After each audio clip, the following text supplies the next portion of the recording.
प्यारे सज्जनों, विचार को विचार से ही काटा जा सकता है। मन को बस में करने का क्या तरीका है। मन रे तू काहे ना धीर धरे। हम सुनते आए हैं कि मन ही बंधन और मोक्ष का कारण है। यही हमें आवागमन के चक्र में लगातार घुमा रहा है। ये मन क्या है? वेद पुराणों से और भगवत प्राप्त महापुरुषों से पूछें तो हमें पता चलता है कि जो विषयों का भान होता है वही मन कहलाता है। संकल्प करना ही मन का लक्षण है। मन संकल्प रूप में रहता है, इसलिए जो संकल्प है वही मन है।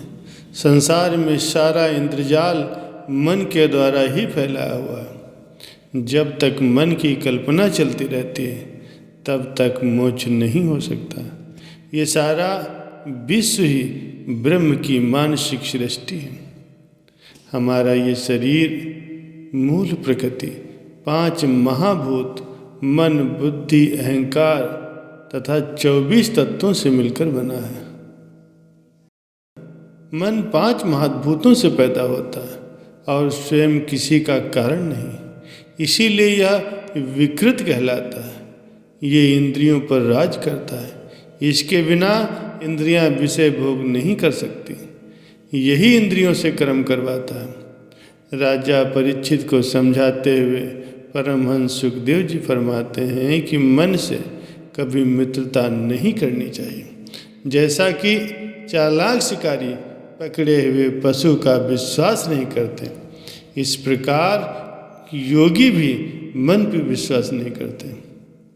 अन्यथा मन काम, क्रोध आदि शत्रुओं को आक्रमण करने का अवसर दे करके योगी को नष्ट भ्रष्ट कर सकता है।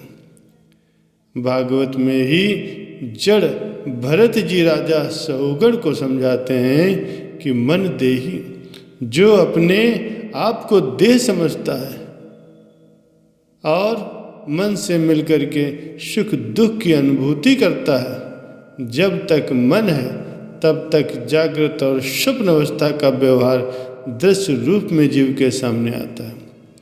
इसीलिए मन मोक्ष और बंधन का कारण है। राजा को आगे समझाते हैं कि मन मिथ्या होते हुए भी आत्म स्वरूप को ढक लेता है। मन को भगवान की ओर गुरु की उपासना से मारा जा सकता है। उज्जैन निवासी ब्राह्मण के संबंध में श्री कृष्ण उद्धव से कहते हैं कि उस ब्राह्मण ने जान लिया कि उसके सुख और दुख का कारण न मनुष्य है, न देवता है, न शरीर है, परंतु मन ही उसका परम कारण है। मन ही सारे संसार चक्र को चला रहा। यही विषयों से संबंध जोड़ता है और वृत्तियों की रचना करता है। हालांकि आत्मा निष्क्रिय है, परंतु मन ही सारी चेष्टा करता है। जब जीव मन को स्वीकार करके उसके द्वारा विषयों का भोक्ता बन जाता है, तब कर्मों के साथ आसक्ति होने के कारण वह उसमें बंध जाता है।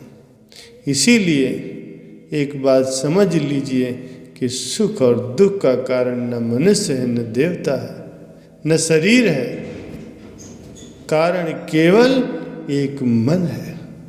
महापुरुषों ने मोक्ष के 2 ही कारण बताए, एक ममता और ममता से शून्यता। मैं ब्रह्म नहीं हूँ, इस संकल्प के सुदृढ़ हो जाने से मन बंधन में पड़ जाता है और सब कुछ ब्रह्म ही है, इस संकल्प के दृढ़ होने पर मन को मुक्ति मिल जाती है। मन से शरीर की भावना करने पर आत्मा शरीर बनता है।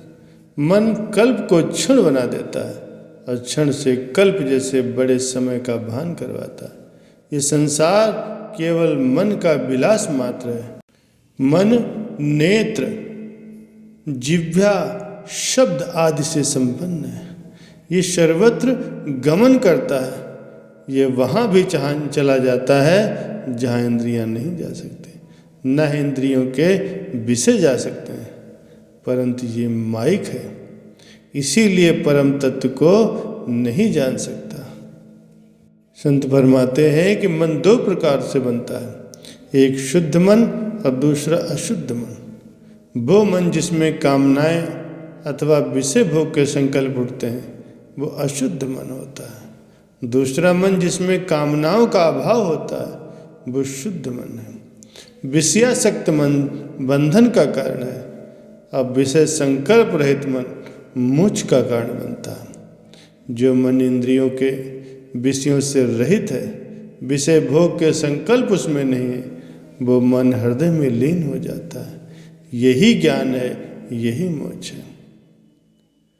सुखदेव जी राजा जनक को समझाते हैं कि सुख और दुख में डूबने वाला ये मन ही है, मनुष्यों को बंधन में डालने वाला और मुक्त करने वाला केवल ये मन है। मन के शुद्ध हो जाने पर सभी इंद्रियों के विकार समाप्त हो जाते हैं। भगवान के अवतार दत्तात्रेय ने भी यहाँ तक कह दिया है कि यदि प्राणी किसी में मन लगा दे तो उसे उसी वस्तु का रूप प्राप्त हो जाता है। मन भगवान में लगा करके भगवान बन जाता है।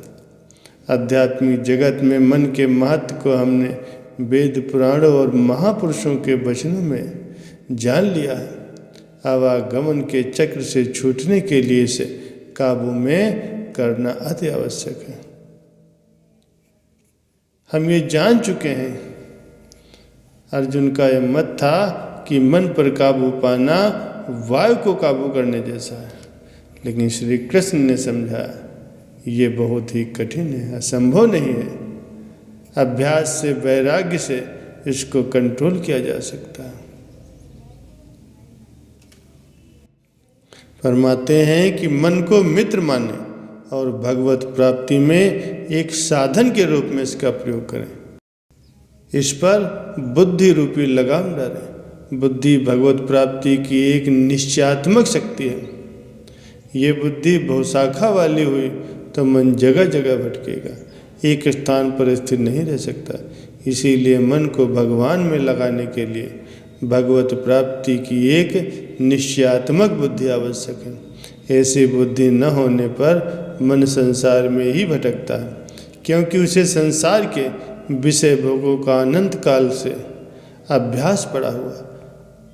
विषयों के भोग से बंधन उत्पन्न होते हैं और त्याग से मोक्ष का मार्ग खुलता है। मन को लघु न समझे, ये एक साथ समस्त विश्व का भान करा सकता है। जब ये भगवान का चिंतन करते हुए विशुद्ध तत्व में स्थित हो जाता है, तब वो भगवान का साक्षात्कार करवा देता है।